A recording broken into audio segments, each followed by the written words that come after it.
This is TWiT. ATT, application tracking, what is it? Application tracking transparency. Kind of in the news for two reasons. One, Apple is about to add new ad units. Mark Gurman, Bloomberg, Apple finds its next big business showing ads on your iPhone. Oh, great. And then along with that, by the way, that hasn't happened yet, but Gurman says Apple is set to expand ads to new areas of your iPhone and iPad in search of the next big revenue driver. But there's also an interesting piece about the effectiveness of ATT. This is on Nick Here's Pixel Envy blog. Ad tech revenue statements indicate unclear effect of ATT.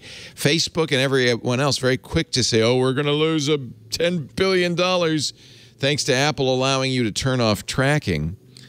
But at the same time as that happened, COVID happened, the recession, currency fluctuation, supply chain issues, all of these things affected the market. And there is some evidence that ATT did not have as much of a negative effect as some are claiming. One of the points of evidence here is that the iPhone is much more popular than Android only in North America. Everywhere else, the reverse is true. And yet, so in other words, ATT is only mostly available to people in North America, yet these same revenue drops occur globally. So one would expect North American revenue would fall faster in Q3, but it's not exactly the case. So it is there's other headwinds. It's another cocktail of headwinds, as Luca Maestri might say. Yes, that refreshing cocktail. What do you guys think of all that? Well, speaking of headwinds, that's an interesting thing to evaluate because Facebook and Meta, Facebook/Meta. I'm sorry, it's like using Photoshop as a trademark verb. I am not. You can tell me to call Facebook Meta. I will not do that. But during their earnings call, that's one of the things they specifically mentioned as a problem that they're facing, a headwind that they're facing in the future. Yeah, let me just throw this in. Their yearly revenue decline was $1 billion in Europe, $600 million in North America. It was worse in Europe, where ATT is not a problem. Yeah, but I'm sorry. What I was going to say is that they have to be really, really careful about what they say during an earnings call, because that could really trip them up into legal consequences later on. So I wonder where they got that data from, if they felt as though they were confident enough to assert that during an earnings call, or maybe I'm just misremembering. Well, yeah, I want to read the exact verbiage because they may have weaseled it, right? I can't remember what the exact verbiage is. I'm searching for it right now to see for the transcript. Yeah. Let's see, 2022 Q2. I've got a PDF, unfortunately, of the Q2 2022 earnings presentation from Meta. I wonder if they. Well, this is just these are just slides, so there's not gonna. Yeah, you need the transcript of what they said. I mean, obviously, Meta hates application tracking transparency.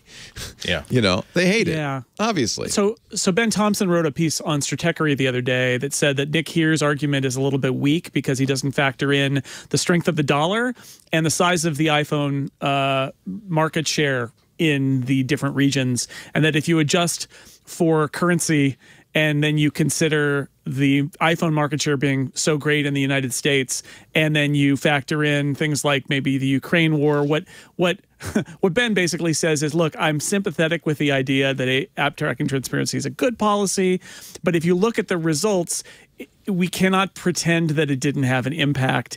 It seems to have had an impact, and that the argument, you can make the numbers look like they didn't, but if you adjust for currency valuation and adjust for how many iPhones there are in the North American market, then it sounds like it actually did have an impact to Meta's business, for sure.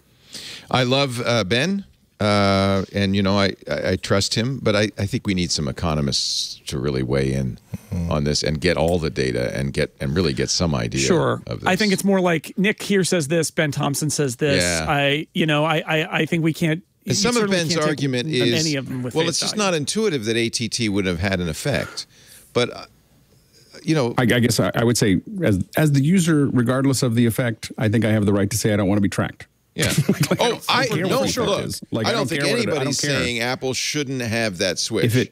Apple should. If it lit the Meta offices on fire, I don't care. Right. Like I don't care. No, like I want to be able to say, as the data collection on us keeps on increasing, I think we have to increasingly have, my question is whether AT&T went far enough. Well, but I think here's the point. When you say, here's the point of all of this argument from the consumer's point of view is, does AT&T really accomplish anything? If it didn't hit ad markets in the way that Facebook's whining about, then AT&T isn't really accomplishing anything. It's window dressing.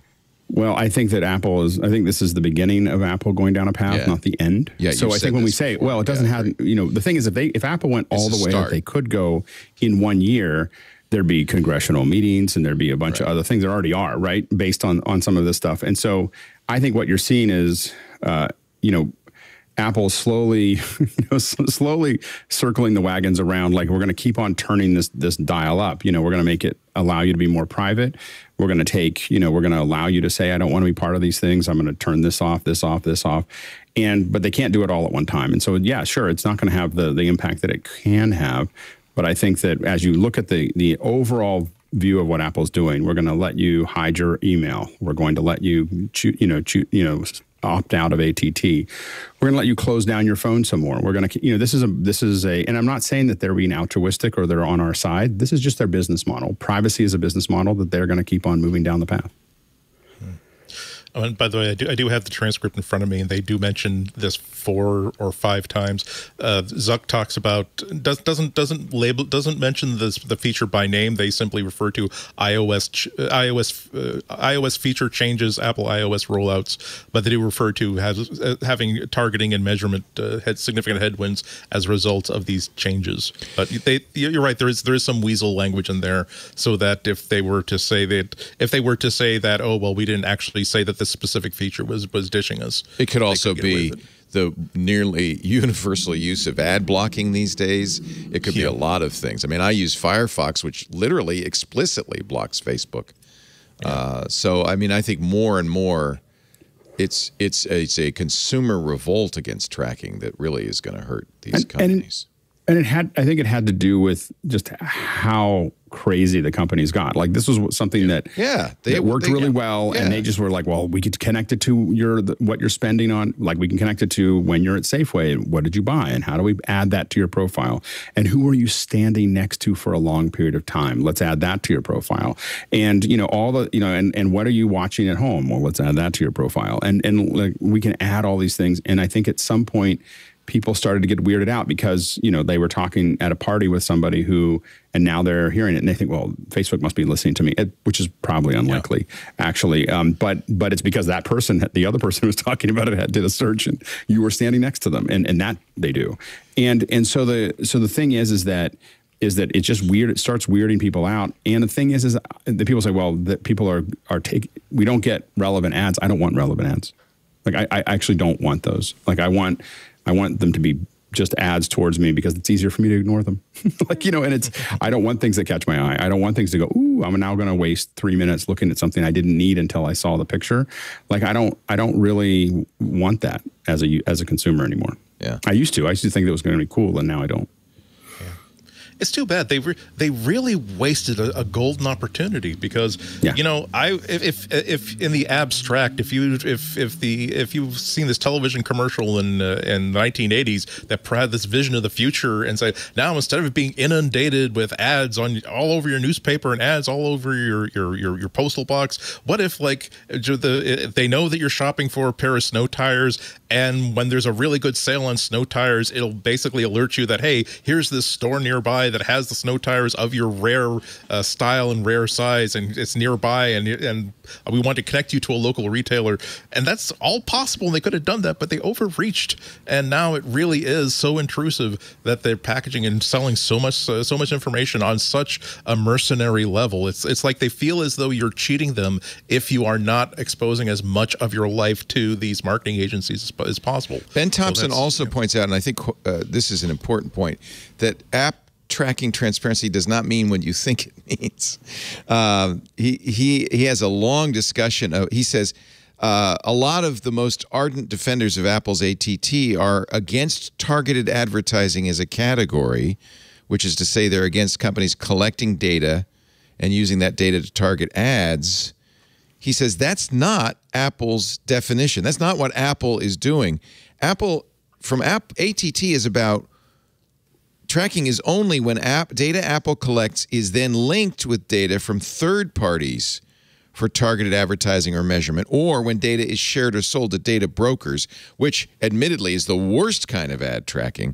That's what ATT does. But Apple says the data that they collect and use for advertising, that's not tracking.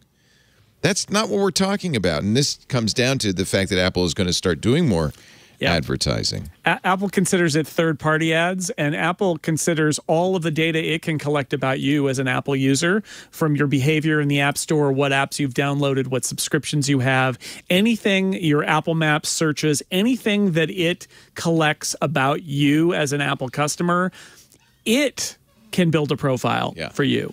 And it we've said can change the content and based on that. That's what because it's a first-party relationship, and that's their argument. Which, you know, there are only so many first-party relationships. There's kind of iOS and that's Android. why they're being investigated over ATT by the EU. You would think the privacy regulators at EU would say, "Oh, this is a good thing," but what they're saying is it really is just advantaging first-party companies like Apple, Amazon, Google, because they have their own data.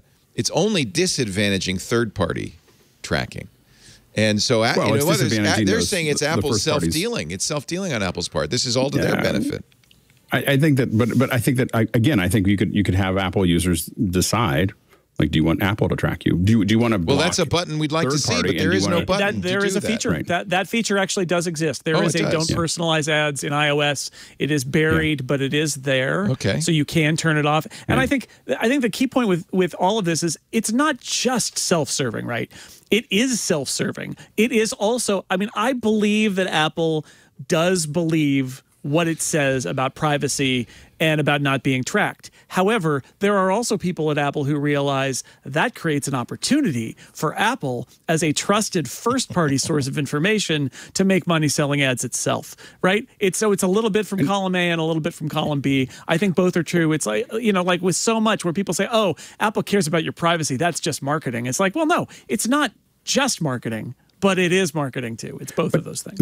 But again, the third party is important though, in the sense that the idea is Facebook can still track you and they can still look at what you like and all those other things while you're in Facebook. And that's not, when you turn ATT on, what it does turn off is they can't keep on selling all that and, you know, making you, you know, basically cutting your information up into little blocks and selling it and trading it with everybody else.